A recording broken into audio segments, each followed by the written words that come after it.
Hello, everyone, and welcome back to The Rundown. I will be your host today, Craig DeLuz, coming at you from the West Coast, the left coast, behind the Iron Curtain, otherwise known as the Sierras. But as we all know, I do not do this program by myself. That's right. My name is Mike Piroworski, coming to you live from the East Coast. That's the coast with the most, from the co-host with the most, here on The Rundown. 2A Views, conservative news, and Craig, guess what day it is? It's raining tacos from out of the sky. Tacos, no need to ask why. Just open your mouth and close your eyes. It's raining tacos. It's raining tacos out in the street. Tacos, all you can eat. Lettuce and shells, cheese and meat. It's raining tacos. Yum, yum, yum, yum. That's right, folks. It is Taco Tuesday. Having a good old time. My mic is my mic just a little bit low for you, sir? You are low. Turn yourself up some there for me. All right. I will do that. I will do that right now. Here we go. Bam. And where am I? There we go. All right. I'm back. Anyway, we're having a good old time. So tell me, tacos, Taco Tuesday. Actually, we're doing fish tacos today. So tacos are on the way. I got the daughter delivery system outside going hunting down the tacos for dinner tonight. So very, very nice. Very, very nice. It's nice when they get to be older and they can either cook it for themselves or know the appropriate place to go and purchase it. Oh no, listen, she cooks for herself, but that's at 3 a.m. with all the dishes left and we get nothing. That's just the way she does it. And if I want her to get food, I have to double up on the price in order for her to feel like she's making a profit. Oh yeah, kids have to profit, at least when they're younger. My daughter, now the funny thing I'll say about my daughter is she's such a phenomenal cook. It's like we'll go out and we'll have something and it'll taste great, and then eventually she'll be like, I could make that better, and within 2 tries, it's better. Yep, I got that skill too. So yeah, it's just a matter of, hey, I'll cook. You just you people need to clean this mess up before you start cooking.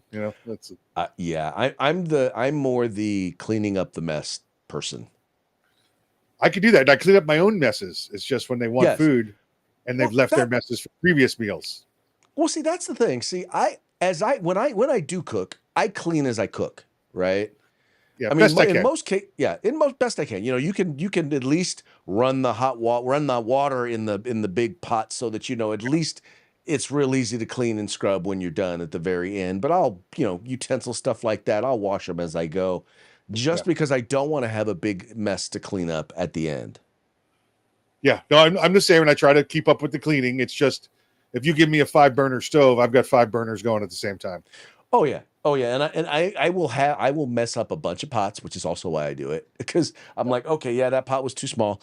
Let me get another one, right? Yep. I'll just go through stuff. So I figure the easiest way is, rather than have someone have to clean up my mess, let me clean up my mess. There you go. Kind of a good deal. I could see it. Definitely a good deal. Definitely a good deal. But like I said, now I'm more the, okay, well, let me just do the dishes after everything is done. Because, well, I don't cook that often. When I do cook, it's mostly I'm cooking the meat. See, now, I will cook as I go. I really will. But when we get to the end, and I've taken all the dishes and put them in the pre-wash or the soak area, that's it. If you want to enjoy the culinary stylings of Mike, then you got to cook. You got to clean some dishes at the end. There you go. And I'm good with that. I'm definitely good with that. See, yeah. we agree. Isn't that good stuff? That's it. That's it. All right, folks. Well, let's get ready to get into the program today because we got some fun stuff to discuss. But before we do, we're going to start off with a quick shout out to our sponsors. Yeah, let's say hi to our friends at Hitman Industries. That's hitmanindustries.net. In fact, going to visit the guys tomorrow. I'll let you know how it goes. If you want to get yourself an AR barrel, any caliber, any length, rifle, pistol, doesn't matter. They've got them at hitmanindustries.net. California Republican Assembly, fighting the good fight behind enemy lines. Now you can take part in California's future today. If you want the best in tactical concealed holsters on the market, get on over to hogholsters.com. That's HAWG holsters.com. Use the discount code The Rundown. That's all one word, no spaces, all caps, and get yourself a nice little discount. And if you want the best in field gear, tactical gear, web gear, law enforcement, security, fire, EMS, whatever it may be, get your group together, get your agency together, place an order at uscombatgear.com, where you get everything except the gun. That's right, folks. These are our sponsors. They bring us to you so that we can bring you to them. Do us a favor, do them a favor, do yourselves a favor. Visit their websites. We make it real simple for you. All you have to do is follow the links in the description to this program. Just go there, check them out, spend some money with them, and make sure you tell them it was the guys over at The Rundown that sent you. Also want to encourage you. I see we got folks who are watching us on Rumble. We got folks who are watching us on YouTube. We got folks who are watching us on Facebook and Twitter. This show is live. It's filmed live, 3 p.m. Pacific, 6 p.m. Eastern. We do a replay at 4, or at least we repost it at 4. But for the most part, this is a program that is done live. So, having said that, we enjoy your comments. If we find them to be interesting, we will share them with our audience. If we do not find them to be interesting, we will not. So all you got to do, let us know what's up. Let us know where you're watching.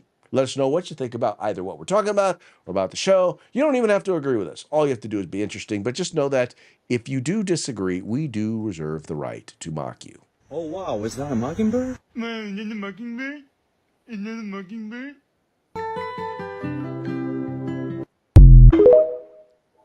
Yes, we do. Yeah, it was a mockingbird. Go home. Go home. It was a mockingbird. Go home. All right. Well, hey, let's get it together and let's go ahead and start getting into today's news. This first one here that I wanted to talk about is a study or a poll out of. It's a poll out of being done by ABC, and what they wanted to do is, and they only do this every once in a while, but they wanted to do a poll, specifically talking about Gen Z men and Gen Z women and kind of what their priorities were and what they saw as important things, for them. What were their goals in life? And this first one here, I found kind of interesting, and there were a couple of aspects to it that were interesting. The first here is Gen Z values career and financial independency over starting family. Let's read a little bit of this here. It says a new poll reveals members of Gen Z do not view starting a family as a key to success and are instead prioritizing careers and financial independence. The NBC survey found male Trump voters in that generation are the only ones who view getting married and having children as their top measure of success, while nearly everyone else puts it near the bottom. Gen Z spans 1997 to 2012, so they are between 13 and 28 years old. The poll focuses on adults 18 to 29. So this isn't little kids. And so here's the piece over at the Washington Post that really kind of breaks it down. And if you notice here, across the top, it says, so having children, it's the top priority. So they gave people 13 different things to measure, right? Number one for Trump male voters was having kids and then achieving financial independence, having a job or career, find a career. And then number 4 was getting married. For Trump female voters, it cracked the top half. I mean, at least it was in the top half, but it wasn't the top 5. It was number 6. Once again, though, achieving financial independence, having a job, having a fulfilling job, and then even then getting married didn't crack the top half. Now, let's then take a look over at male Harris voters. For male Harris voters, it was 10 out of 13, meaning it didn't even make the top third, right?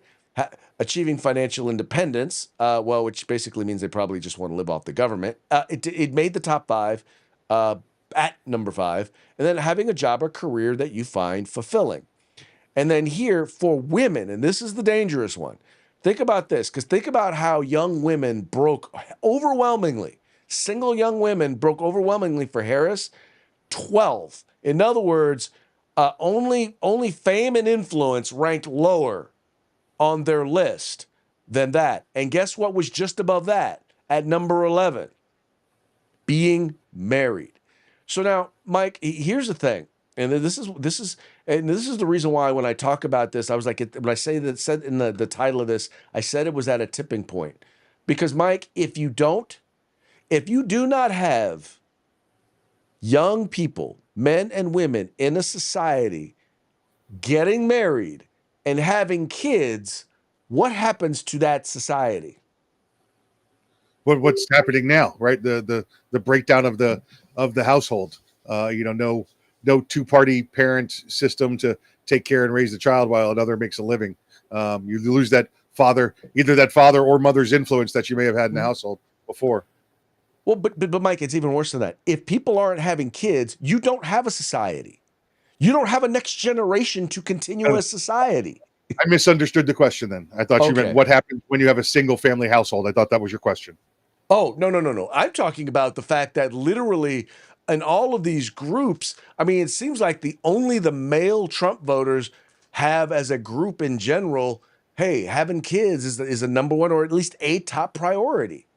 So, and I thought that was odd also because the number one priority of male Trump supporters is have kids, but number 4 was get married. Right. Well, I think that's kind of a Gen Z thing. Okay. All right. Well, all right.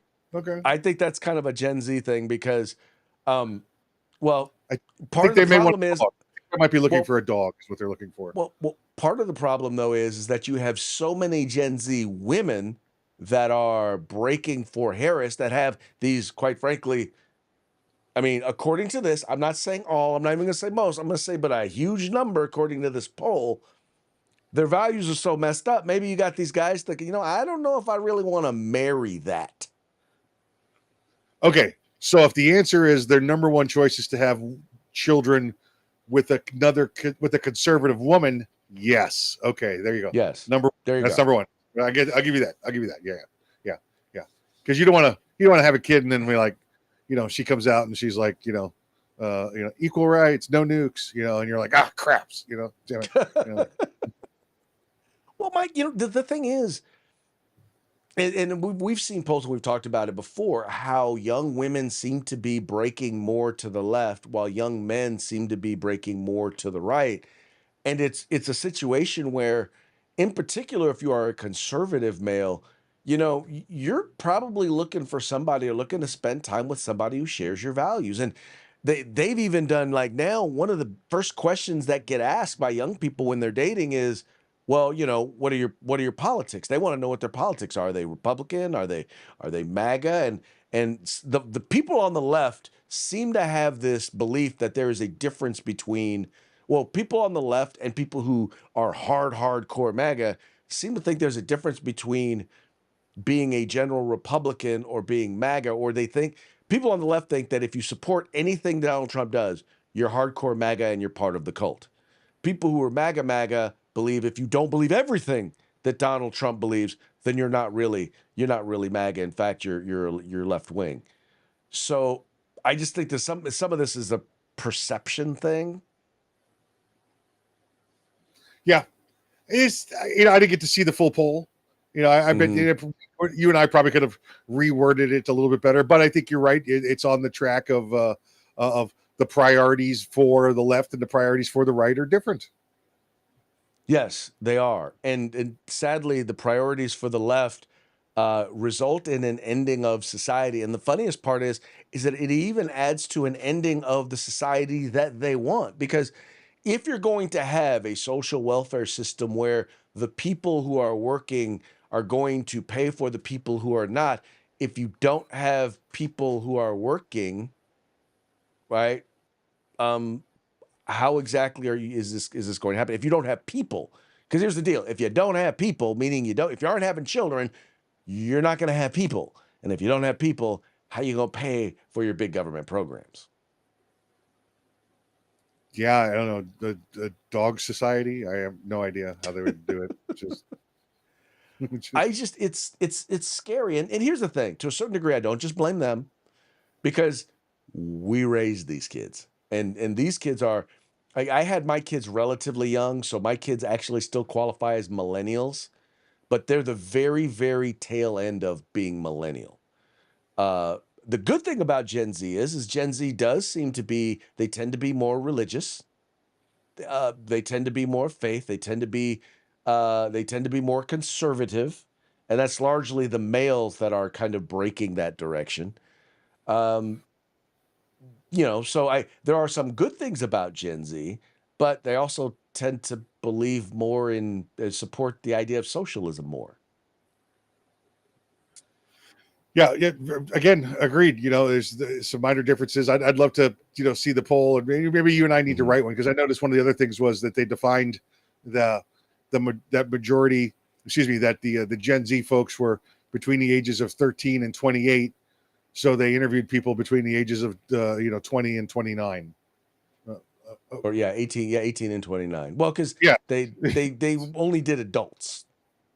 yeah, sure, but why go 29? You just said it ended at 28. Yeah. Well, people agree or disagree. I don't know. I just know my kids are at the very cutoff. My son is 30. He's the youngest. I think maybe a year after him is Gen Z. So I call him Gen Z adjacent. Yes, yes, yes, yes. But weird stuff, man. All I know is that we have a lot to be concerned about for the future of our nation. If well, first of all, if we don't start having kids, society ends if you don't have kids, and if people don't have it as a priority to have kids, um, I can say this: as much as I enjoy what I do and I enjoy the work that I do, being a father and now being a grandfather is some of the most fulfilling. It's one of the most fulfilling things in my life, and especially consistently over the time that I've been a father and now a grandfather. Listen, I'll make you a deal. You go to your wife first and tell her you need to contribute to society by making more kids, and see what she says, and then get your answer. And then I'll let you know what my wife says. Oh no. I've learned from helping take care of my grandchildren that there's a reason why the Lord made it so that young people have kids. I Yeah, lack because both. you can go pick up stuff. Yeah. Yeah, you can't bend over and pick up stuff. Exactly. I'm just like, yeah, no, or try to sit down on the ground like crisscross applesauce. Yeah, I keep telling my granddaughter, if I do that, I'm not getting back up. You're gonna have to go get some other adult to come lift me up off the ground. A friend of mine, he recently passed. He was in his 70s. He said, "Listen, when you get to be 50, you start to evaluate the value of things on the ground, because you're like, no, not worth picking up. No, not worth picking up. Yeah, I'll wait till that is so true. I'll wait till there's 3 before I go down for it.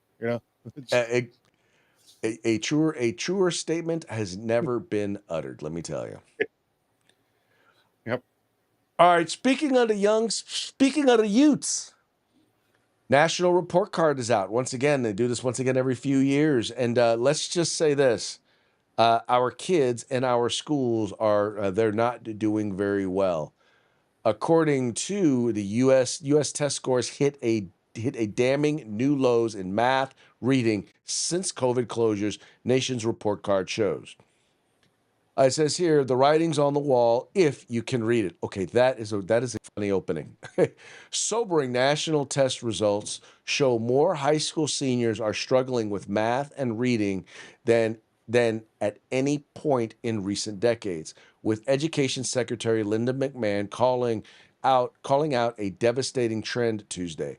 The National Assessment of Education Progress, commonly referred to as the nation's report card, showed just 35% of high school seniors were proficient in reading, the lowest score since the assessment began in 1992.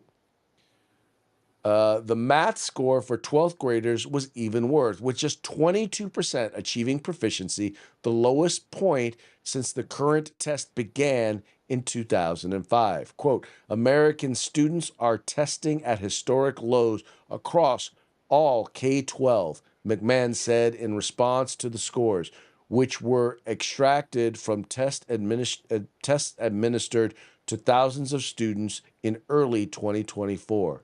Nearly half of America's high school seniors are testing below basic levels in math and reading, she went on. The achievement gap is widening, and more high school seniors are performing below basic benchmark in math and reading.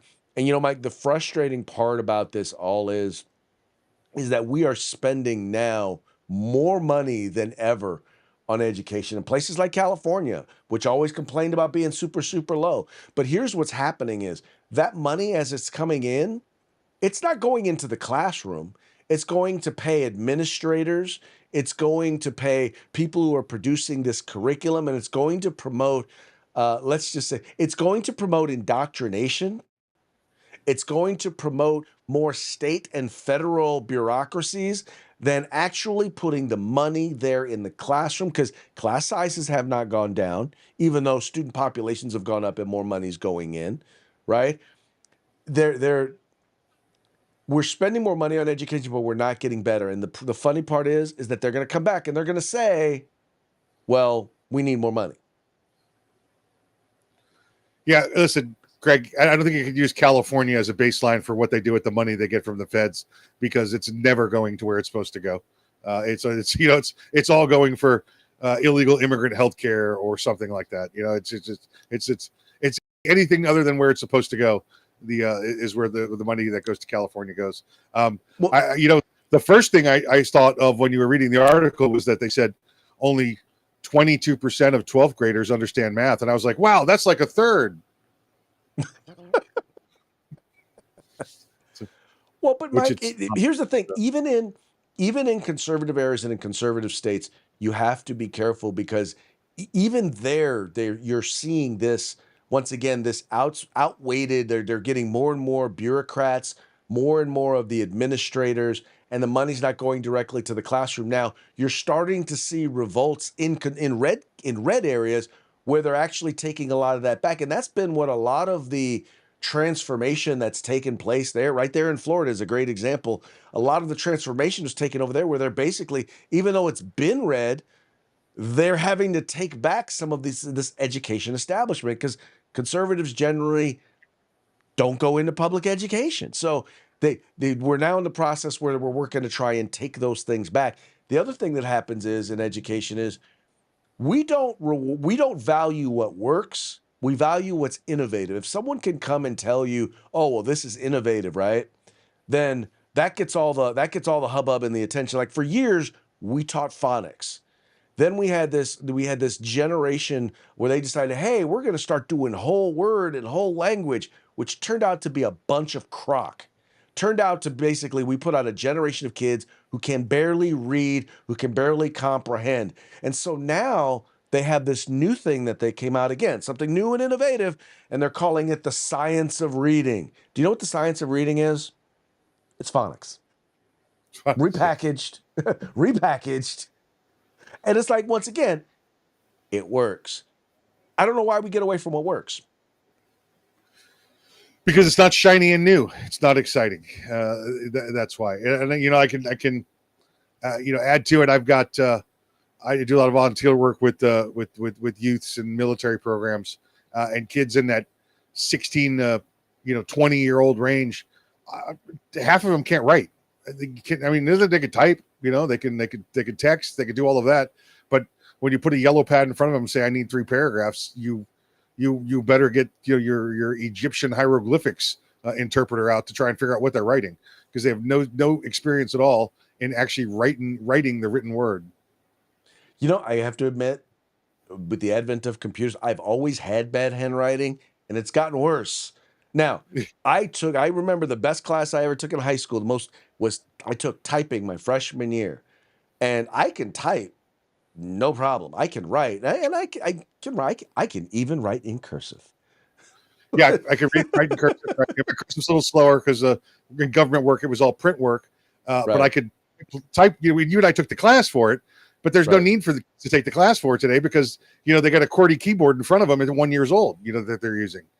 So right. So I just know that we've got to get back to education. We got to get back to basics. There was a guy in Houston who actually had put together some programs to help deal with the public schools there in Houston. And he just says, look, it's real easy. Number one, You got to get rid of bad administrators. You got to get rid of bad teachers. People who are in it for the paycheck got to go. People who are in it for the calling, that's who you want. You want people who are going to be innovative and be invested in the kids.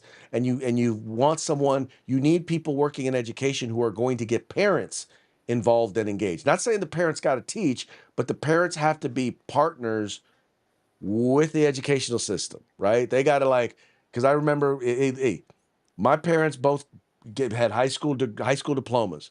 A lot of the stuff by the time I was in high school, my parents could not do. They could not help me with my homework.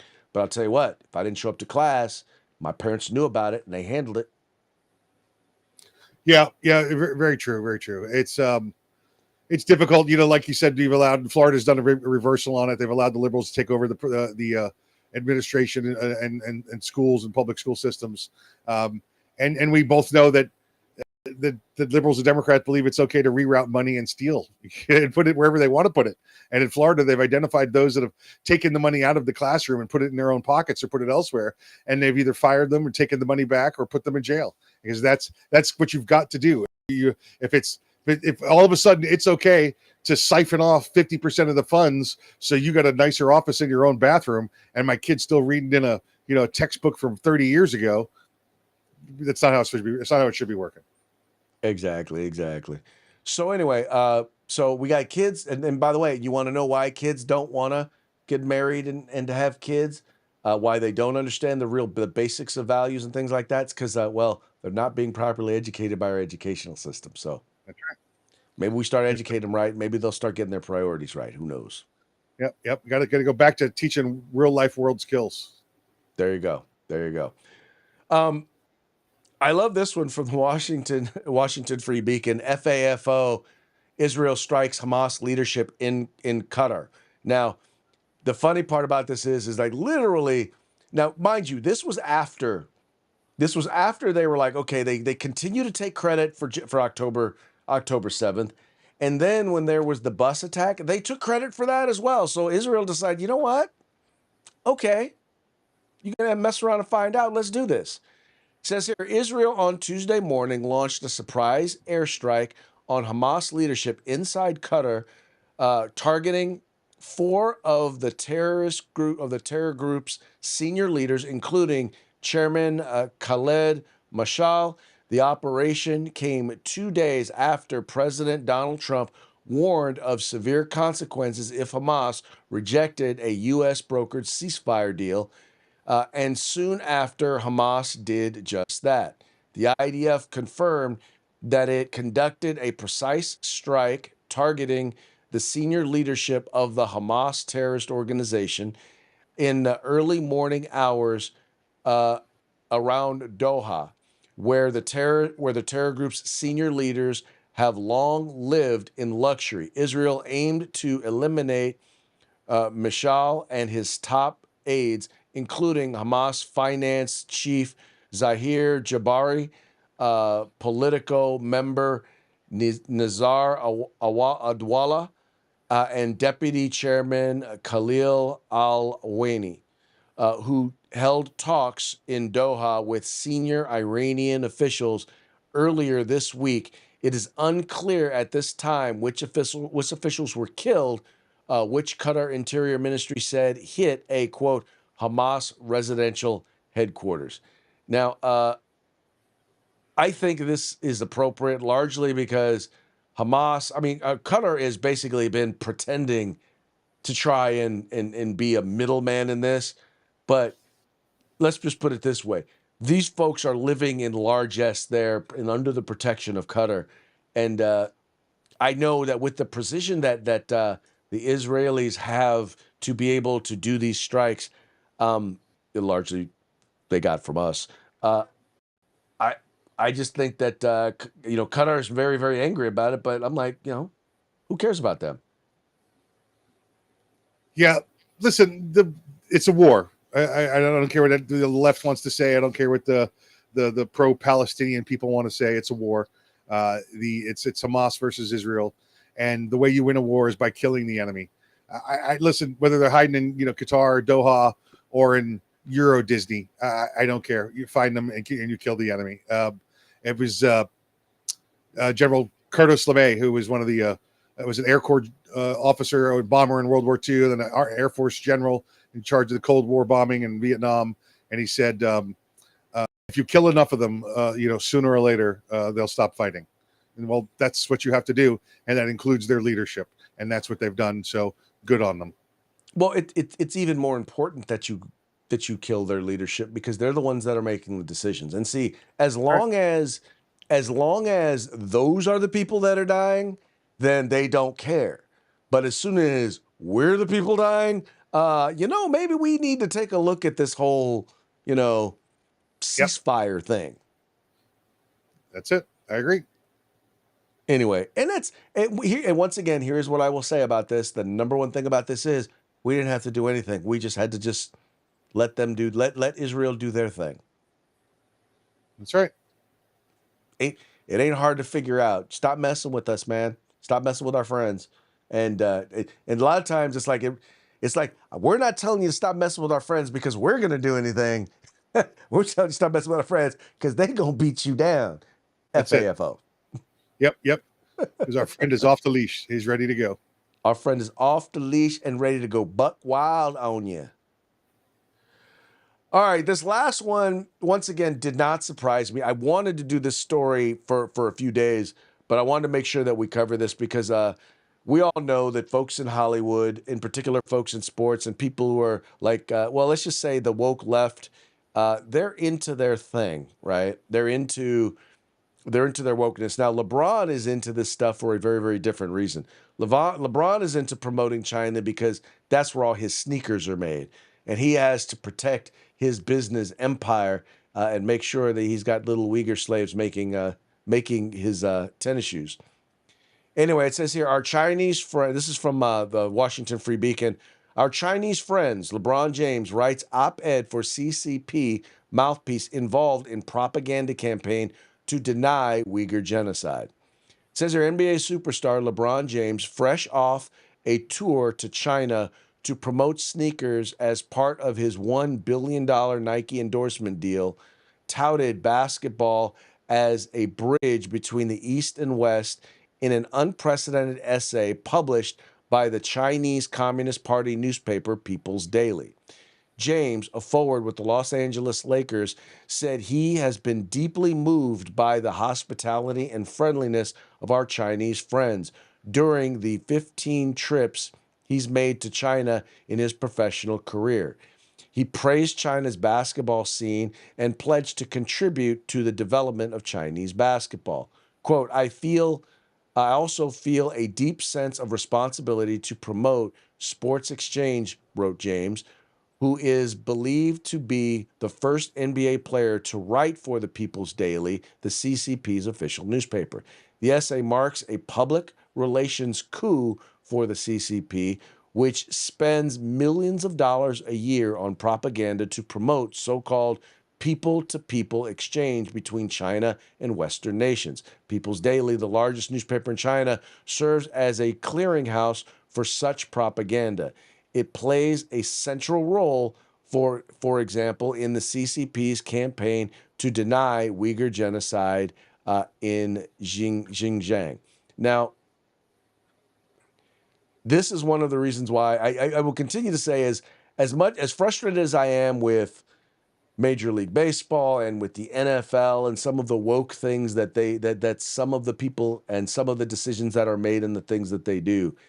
The NBA is beyond hypocritical. They are by far the worst when it comes to siding with not just the wokesters, but in this particular case, literally with the communists.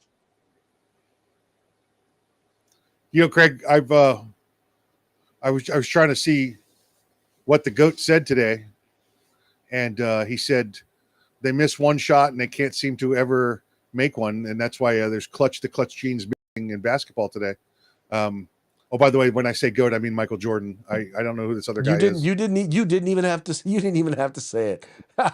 I knew you weren't talking about LeBron James. Yeah, who? LeBron?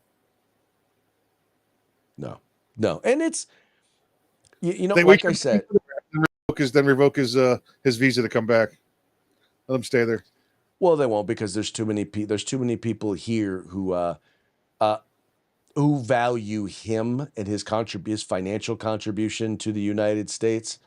The reality is that even people on the left who disagree with him are not going to say anything. And that's for me, that's the worst part. It's the hypocrisy of it. It's like, look, all right, fine. You're saying, I get that. At least you're putting it out there. You're putting your position out there.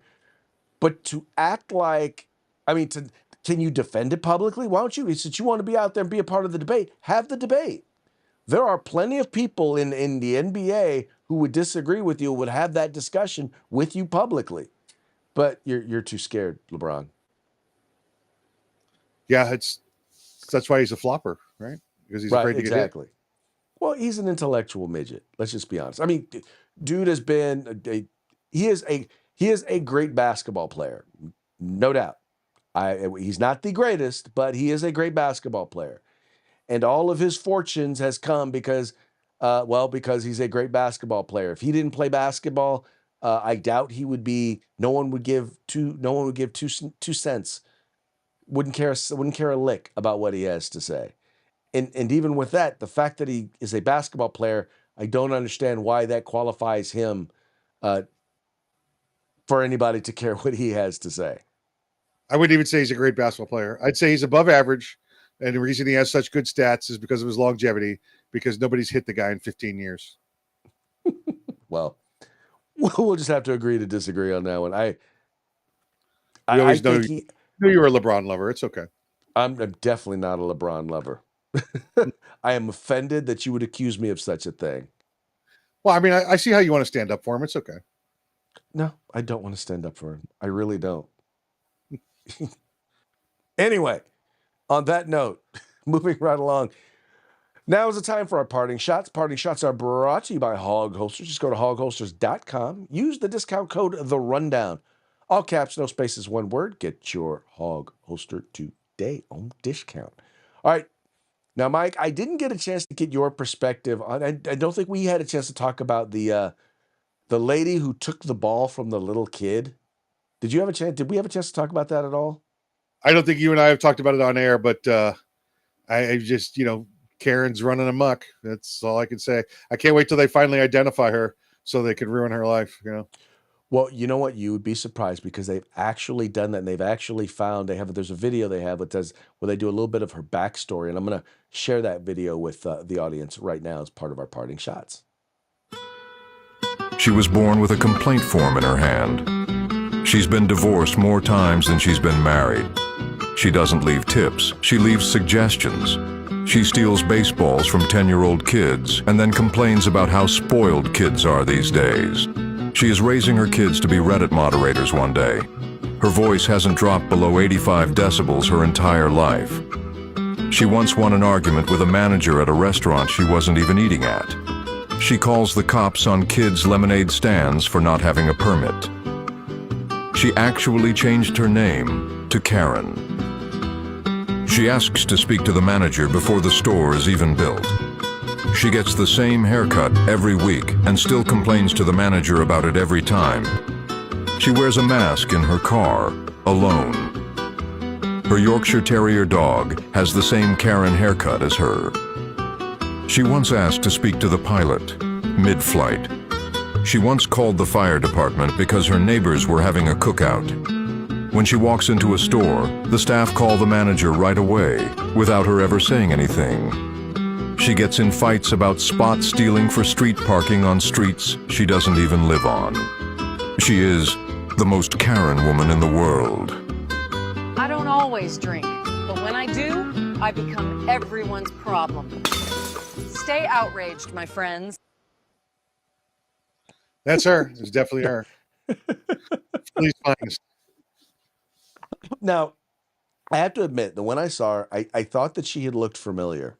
And I found an image from an old movie, Charlie and the Chocolate Factory. And turns out she's the one who tried to steal the golden ticket from little Charlie there. It's true. It's true. It's her. It's definitely her. Oh, crazy stuff. All right, these next two are coming to us from our friends over at the Babylon Bee, fake news that you can trust. You remember you heard about the raid at the Hyundai battery plant by LG over there in Georgia. Well, there was another raid. ICE enforcement action at chocolate factory nabs 475 illegal Oompa Loompas. Yeah, that's like actually 237 and a half real people. So That's pretty good math right there, dude. I'm fast. I'm quick with the math. There you go. There you go. And then finally, as a result, Axios was complaining about the stabbing victim, the person who was stabbed on the light rail train there in not Georgia, in North Carolina, not in Charlotte. Charlotte, it was in Charlotte. Anyway, one of the complaints from Axios was that there are too many video cameras. Well, Democrats have doubled down on that argument. It says here, Dems warn surveillance videos perpetuate stereotypes by actually depicting events. Yeah, it just perpetuates it. It's horrible. We need to correct it. Yeah, we need to correct it. Well, they're not interested in the truth. They're not interested in reality. They're interested in perpetuating their lies. That's it. That there be how it be. All right, folks, that brings us to the end of the program. But before we go, we're going to give one more quick shout out to our sponsors. Yep, Hitman Industries, hitmanindustries.net. Get on over there, get yourself some AR barrels. They got rifle caliber, they got pistol caliber, they got any length you want. That's hitmanindustries.net. California Republican Assembly fighting a good fight behind enemy lines. Now you can take part in California's future today. And if you want the best in field gear, tactical gear, web gear, law enforcement, security, EMS, fire, whatever it may be, place your order at uscombatgear.com, where you can get everything except the gun.